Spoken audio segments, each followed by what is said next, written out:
Hey guys, so I decided to upload this video because I felt really guilty not putting it up.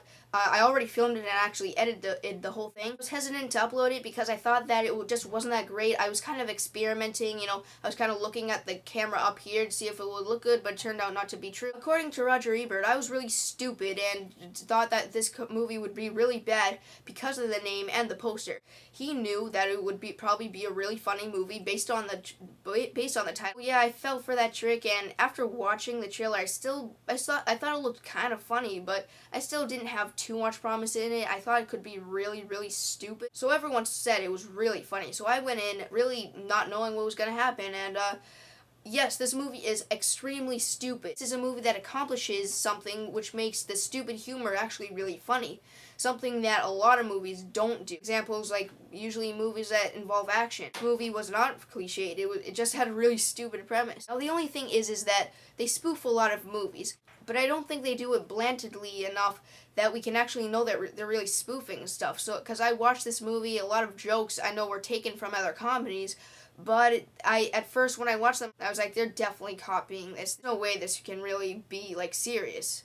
But actually, in the end, I knew they were actually just spoofing it, and we were supposed to know that they were spoofing it. Like, a lot of times, it referenced didn't reference Back to the Future, but spoofed Back to the Future. For instance, when he plays that song from the future and they don't know it, and when he meets his mom in the past. Oh, my phone's going off. What the hell? Did someone get that? Anyway, this is undoubtedly a very funny movie. It's the kind of movie that, like, every 5 seconds there's a huge laugh-out gag. And it isn't as funny as the best ones of, like, the year, like The Hangover and Tropic Thunder. But, it is one of those movies, just a little unfunnier than those movies. But still, I thought the acting, like in The Hangover and Tropic Thunder, was very outrageous and funny. We got to laugh at things that would be in a bad comedy and would be done very poorly. These days when a lot of gross-out gags are in PG-13 movies, they just suck and fall flat. But in a rated R movie, you can actually really laugh at it because it goes all the way and not just doesn't do regular potty humor. And this one, takes it really far and we actually get to laugh. Now, the main 4 guys are pretty random, because there's John Cusack, who's been around for a long time, is a very famous actor to anybody. There's Daryl from The Office.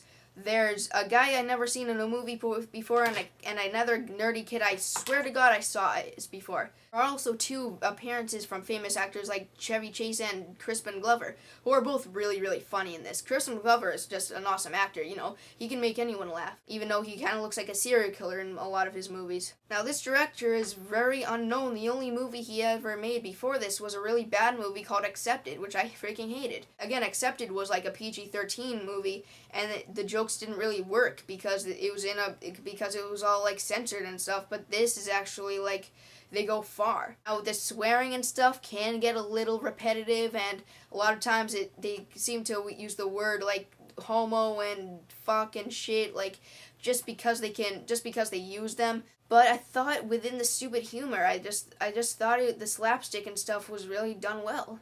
It's just the stupidest premise ever. The door just opens and there's this big glowing hot tub time machine, which they go in and go back in time. And a bunch of crazy stuff happens. Really not a perfect movie. The more I get away from it, the more I really like it.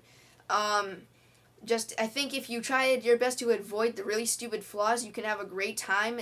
Not as good as The Hangover or Tropic Thunder, but I still think it was a really funny time at the movies. Gonna give it a 3.5 out of 5.